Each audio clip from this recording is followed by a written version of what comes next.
नमस्कार दोस्तों। आज मैं जो आप लोगों को घटना बताने जा रहा हूँ वो घटना प्रतापगढ़ की है। प्रतापगढ़ में नरेश नाम का एक व्यक्ति रहा करता था जिसकी उम्र महज 18 वर्ष थी और 18 वर्ष की उम्र में ही उसके माता पिता का देहांत हो चुका था। अब सारी जिम्मेदारी नरेश के ऊपर आ गई थी। खैर, नरेश के माता पिता ने नरेश के लिए बहुत सारी जमीन छोड़ रखी थी जहाँ पर वो खेती किसानी करके अपने परिवार का पालन भरण पोषण किया करता था। उसके परिवार में इसका सिर्फ छोटा भाई था। नरेश की अभी शादी नहीं थी क्योंकि उसकी अभी महज उम्र 18 वर्ष थी। खैर, कुछ साल बीत जाते हैं। अब नरेश की उम्र 24 वर्ष हो चुकी थी और वो यही सोचता है कि घर परिवार बढ़ाने के लिए उसे शादी करनी पड़ेगी। उसका छोटा भाई जो कि नरेश की शरण में पल रहा था वो बहुत ही खुश रहता था। वो अपने काम काज में व्यस्त रहता, अपना स्कूल पढ़ता, स्कूल जाता, पढ़ाई लिखाई करता, खेला कूदा करता, क्योंकि उसकी उम्र भी अभी लगभग 19 वर्ष ही थी। अब नरेश जो था अपनी सारी जिम्मेदारियों को संभालते संभालते शादी कर लेता है। उसी के गांव में संगीता नाम की एक लड़की से नरेश की शादी हो जाती है। संगीता जो कि देखने सुनने में बहुत ही ज़्यादा खूबसूरत थी, इसलिए नरेश उसको पहली नज़र में पसंद कर लेता है और संगीता से शादी कर लेता है। संगीता को वो अपने घर ले आता है। संगीता भी ससुराल आने के बाद सब कुछ अच्छे से संभाल लेती है। लेकिन कुछ दिनों बाद एक काम के सिलसिले से नरेश को बाहर जाना पड़ जाता है। वो 10-12 दिनों के लिए घर से बाहर जाता है। अब यहाँ पर संगीता और विक्की अकेले रह जाते हैं। विक्की वैसे तो सीधा साधा था मगर उसके अंदर का भूचाल कुछ और ही था। जवानी के जोश में व्यक्ति जो काम कर जाता है वो थोड़े अलग प्रकार के होते हैं। कभी कभी व्यक्ति सामने वाले को नहीं समझ पाता है कि ये व्यक्ति कैसा है, उसके अंदर क्या पल रहा है। विक्की जो कि देखने में बाहर से तो बहुत सीधा साधा लगता था मगर वो अंदर से थोड़ा सा जवानी का जो बल रही थी उसकी, वो कहीं और निकाल रहा था। एक दिन रात को ऐसा ही होता है। संगीता जब सो रही होती है तो वो कुछ खुसर पुसर की आवाज़ सुनती है। तो संगीता की नींद खुल जाती है। वो बाहर जाके देखती है तो वो देखती है कि विक्की जो है उसके घर में ही पली हुई भैंस के साथ संबंध बना रहा था। ये देखकर संगीता बहुत ही ज़्यादा भौचक्का हो जाती है। वो यही सोचती है कि ये क्या कर रहा है। खैर, विक्की संगीता को नहीं देखता, वो भैंस के साथ संबंध बनाने में मशगूल था। तभी संगीता उसके पास जाती है और उससे कहती है, तुम क्या कर रहे हो। संगीता को अपने पास देखकर विक्की हड़बड़ा सा जाता है और बहुत ही डर सा जाता है। मगर संगीता उसके कंधों पे हाथ धरती है और उससे पूछती है, ये तुम क्या कर रहे हो। विक्की अपनी नज़रों को झुका लेता है और कुछ नहीं बोल पाता। तभी संगीता जो थी उसके कंधों पे हाथ फेरती है, क्योंकि संगीता को भी कहीं ना कहीं उसको ये करते करते हुए देखकर अंदर से मन मचल गया था। संगीता जब उसके हाथ को फेरती है तो विक्की आनंद फानंद में संगीता को कस के पकड़ लेता और गले से लगा लेता है। वो नहीं समझ पा रहा था कि ये क्या हो रहा था। उसकी उम्र उस पड़ाव पे थी कि उसको कुछ समझ में नहीं आ रहा था। जब उसको वो गले से लगा लेता है तो संगीता का भी मन मचल जाता है। संगीता भी धीरे धीरे उसके बदन को सहलाने लगती है और दोनों के बीच संबंध बन जाते हैं। अब ये रोज रोज का किस्सा होने लगा। खैर, 10 दिन बाद नरेश घर वापस आ जाता है। जब नरेश घर वापस आता उसको कुछ नहीं पता चलता। जब भी मौका मिलता तो संगीता और विक्की संबंध बनाया करते।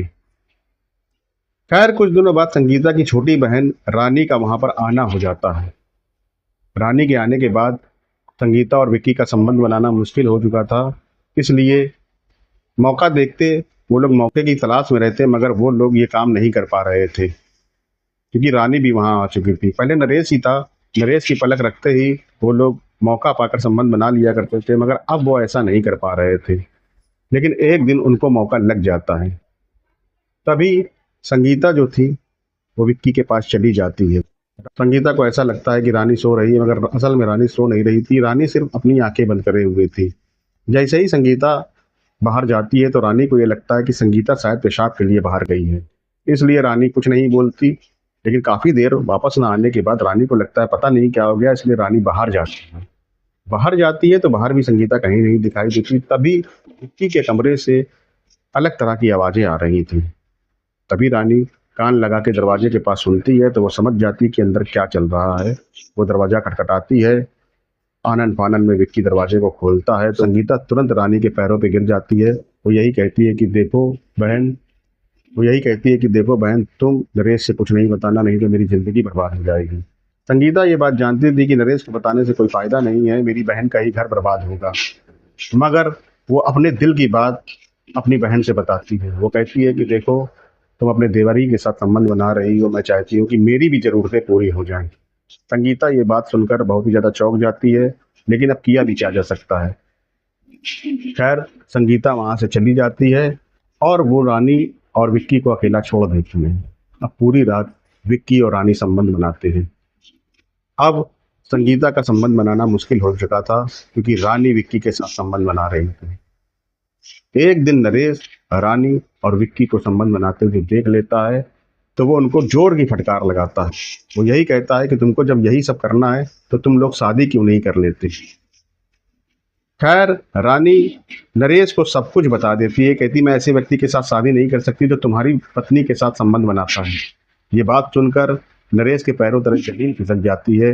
वो कहता है, ये तुम कैसी बात कर रही हो। कहती है, ये बात सच है, ये बात बिल्कुल सच है। ये जो तुम्हारा भाई है, ये तुम्हारी पत्नी के साथ संबंध बनाता है, जो कि मैंने देख लिया था। इसी कारण मेरा भी मन किया और मैं भी इसके साथ संबंध बनाने लगा। मगर मैं ऐसे व्यक्ति के साथ शादी नहीं कर सकती हूँ जो किसी और के साथ संबंध बनाता हो। ये बात सुनकर ये बात सुनकर नरेश तुरंत संगीता को वहां से भगा देता है और अपने भाई को भी भगा देता है। अब यहाँ पर नरेश अकेला रहने लगा था। उसके मामा को भी ये बात पता चल जाती है। उसके मामा यही बात कहते हैं कि बेटा, जवानी के बहकावे में बहुत बड़ी बड़ी गलतियां हो जाती हैं, मगर व्यक्ति को सोच समझकर कदम उठाना चाहिए। तुम्हें ऐसा नहीं करना चाहिए था, तुम्हें दोनों को नहीं भगाना चाहिए था।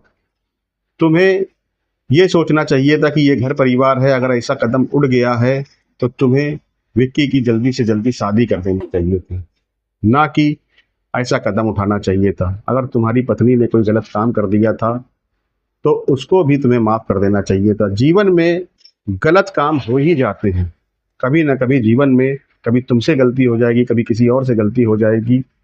प्रत्येक व्यक्ति बहुत ही ज़्यादा शुद्ध नहीं होता और ये सब उतार चढ़ाव ज़िंदगी में लगे रहते हैं। इसलिए तुम्हें संगीता को माफ़ कर देना चाहिए था।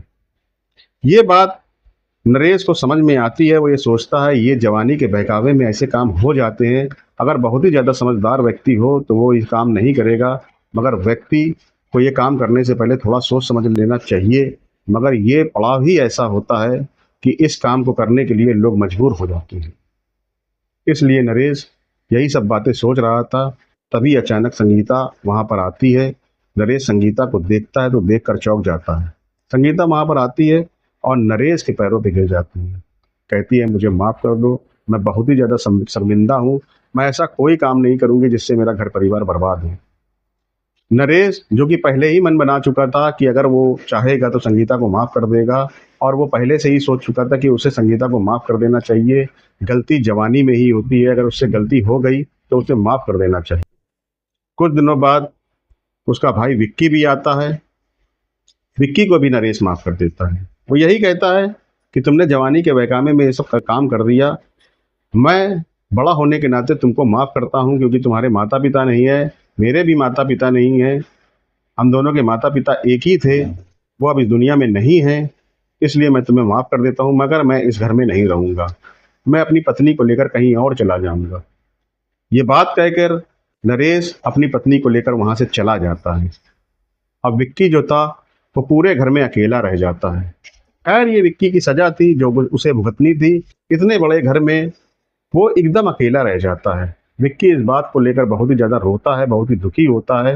वो यही सोचता है कि उससे बहुत बड़ी गलती हो गई, मगर उसकी उम्र वो नहीं थी जो वो अच्छा बुरा सोच सके। अब गलती तो गलती होती है। नरेश को यही लगता है कि अगर मैं यहाँ पर रहा तो हो सकता है कि ये काम फिर से हो जाए, इसलिए वो वहाँ से चला जाता है। मगर नरेश हमेशा विक्की की खैर खबर रखता था, क्योंकि विक्की उसका छोटा भाई था, वो उसको भी चाहता था। इसलिए नरेश हमेशा उसकी खैर खबर रखता था। वो जल्द से जल्द विक्की की भी शादी कर देता है। बहुत ही छोटी उम्र में विक्की की शादी हो जाती है, जिसके कारण विक्की भी अपना घर परिवार संभाल लेता है। मगर दोनों भाई अलग अलग रहा करते थे, एक साथ नहीं रहा करते थे। तो दोस्तों, मेरा आप लोगों को ये घटना बताने का सिर्फ एक ही उद्देश्य है। ये जो जवानी होती है, ये पड़ाव बहुत ही ख़राब होता है। घर परिवार में बहुत सी गलतियां हो जाती है, जिसके कारण हमें ऐसे काम नहीं करना चाहिए जिससे हमारा घर परिवार टूट जाए। हमें बहुत ही विवेकता से काम लेना चाहिए, जिसके कारण हमारा घर परिवार बना रहे, हमारा घर परिवार ना टूटे। मैं आप लोगों से बस यही कहना चाहता हूँ कि आप लोग अपने घर परिवार के साथ बना के रखें, क्योंकि दुख की घड़ी हो या सुख की घड़ी हो, घर परिवार ही साथ देता है। गलतियां तो लोगों से होती रहती हैं, और गलतियां इतनी बड़ी नहीं होती। अगर अच्छी तरह से उसको सोचा समझा जाए तो उसको सुधारा जा सकता है और जीवन को आगे बढ़ाया जा सकता है। तो दोस्तों, अंत में मैं आप लोगों से विदा लेते हुए बस यही कहना चाहूँगा कि मेरे चैनल को सब्सक्राइब कर दें और मेरे वीडियो को लाइक और शेयर करें, जिससे मेरा उत्साह बढ़ता रहे। नमस्कार, जय हिंद।